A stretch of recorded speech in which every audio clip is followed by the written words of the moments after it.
Voici le dernier épisode. Alors, c'est un peu un épisode bonus de cette série Les lois du vivant.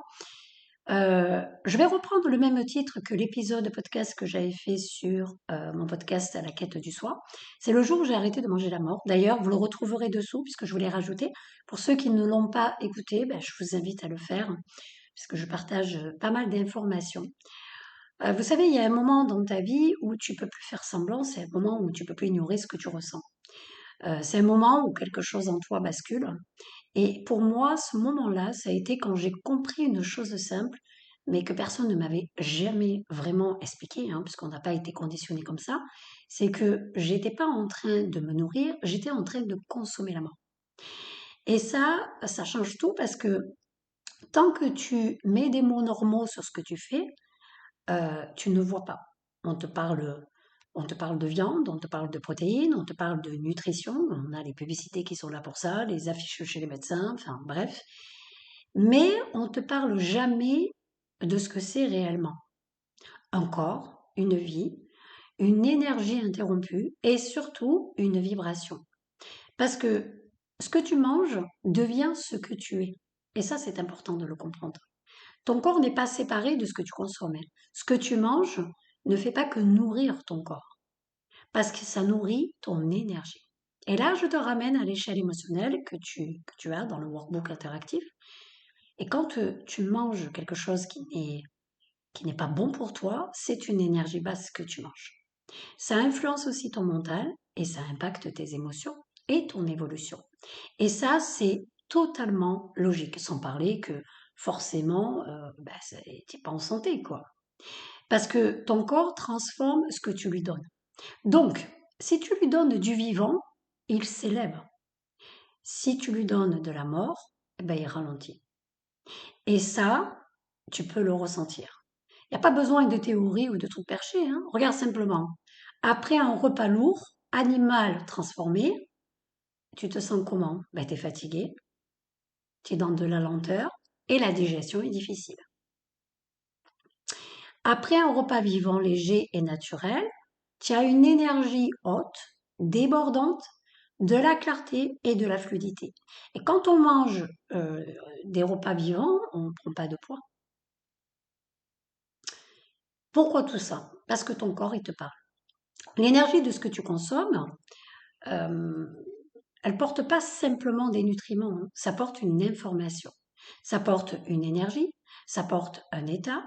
Et un animal qui a vécu dans la peur, le stress et la souffrance, d'autant plus, je ne vais même pas parler des abattoirs, et des personnes qui tuent ces animaux, hein, on ne peut pas dire que ces personnes sont dans l'énergie haute et peut-être normale, hein, euh, eh bien, ça porte cette énergie. Et cette énergie, eh bien, tu l'intègres. C'est pas une croyance, hein, absolument pas. C'est une transmission, tout simplement. Ton corps récupère ce qu'on lui donne. C'est comme quand tu vas, je sais pas, fréquenter ta copine, elle est en énergie basse, elle est stressée, elle est angoissée. Si toi t'es pas protégé, tu vas repartir, tu seras en énergie basse. Mais c'est exactement la même chose.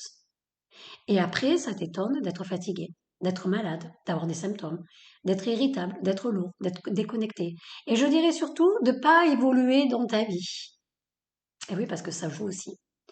Le conditionnement de la matrice, c'est mais pourquoi on voit pas ça? Moi, c'est la question qu'on m'a souvent posée et que je réponds parce que tu es conditionné.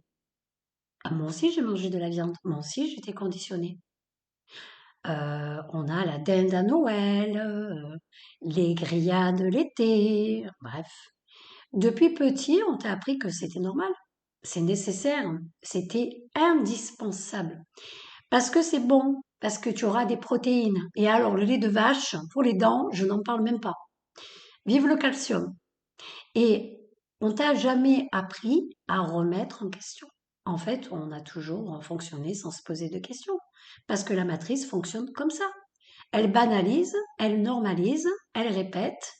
Et à force de répétition, tu vois plus rien, tu te questionnes plus, tu consommes sans conscience. Alors si toi t'es pas riche, je te rassure, eux, ils s'en mettent plein les fouilles. Le vrai problème, c'est pas la viande. Alors si la viande n'est pas faite pour nous, mais je vais aller plus loin que ça. Là, il faut être très clair. Le problème, c'est pas vraiment la viande au premier abord. Évidemment, ce n'est pas bon. Mais le problème, c'est l'inconscience. C'est le fait de pas savoir ce que tu fais, de pas te poser des questions. Tu vois, quand tu as mangé un repas qui est pas forcément extrêmement copieux, eh bien, tu as cette sensation de lourdeur. On se pose pas de questions. Oh, j'ai trop mangé. Ça n'a absolument rien à voir. C'est le fait de pas savoir ce que tu fais, c'est le fait de pas ressentir, c'est le fait d'être coupé de ton corps, parce que quelqu'un de connecté, il ressent. Et quand tu ressens vraiment, ben, tu peux plus l'ignorer. Quel est le lien avec ton énergie? Si tu veux retrouver de l'énergie, de la clarté ou de la stabilité et de l'alignement, tu peux pas continuer à nourrir ton corps avec quelque chose qui va à l'encontre du vivant. Ben parce que c'est incohérent, parce que c'est de la dissonance, parce que c'est illogique. Et ton corps le sait. Parce que si toi tu le sais pas, ton corps le sait. C'est pour ça que beaucoup de personnes aujourd'hui sont fatiguées, sont inflammées, déséquilibrées, déconnectées. Pourquoi? Parce qu'elles ne nourrissent plus le vivant, elles nourrissent un système. À partir du moment où j'ai compris ça, je n'ai pas arrêté par contrainte, j'ai arrêté parce que ça faisait plus sens. Parce que mon corps ne voulait plus et je ne peux pas aimer les animaux et les bouffer. C'est pas possible. Ça, c'est de la dissonance. Parce que mon énergie le rejetait. Et surtout, parce que je voulais être en cohérence. Alors oui, je l'ai expérimenté. Mais j'ai aussi expérimenté la suite. Et puis, en étant chaman, on ne peut pas manger l'animal. Parce que ça nourrit notre part sombre. Pour tout le monde. Il y a beaucoup à dire, mais là, c'est pas le moment d'en parler. Ce que ça change réellement quand tu arrêtes de consommer ce qui n'est plus aligné avec toi, c'est que tu changes profondément. Ton énergie, en fait, elle remonte en énergie haute, ton mental s'éclaircit, ton corps se régule, ton ressenti s'affine. Tu redeviens sensible. Et ça fait peur au début. Mais c'est là que tu redeviens vivant. Tu n'as pas besoin qu'on te dise quoi faire, hein. Tu as besoin de ressentir. Parce que ton corps, il sait déjà, tu as juste à l'écouter. Alors la prochaine fois que tu manges, pose-toi juste ça. Est-ce que ça me nourrit vraiment? Est-ce que mon corps en a besoin? Est-ce que je me sens vivant après? Et observe, toujours pareil, sans te juger. Le jour où tu comprends ce que tu mets dans ton corps, tu ne peux plus revenir en arrière. Parce que tu ne peux plus dire je ne savais pas. Et à partir de là, tu choisis, pas avec ton mental, mais avec le corps.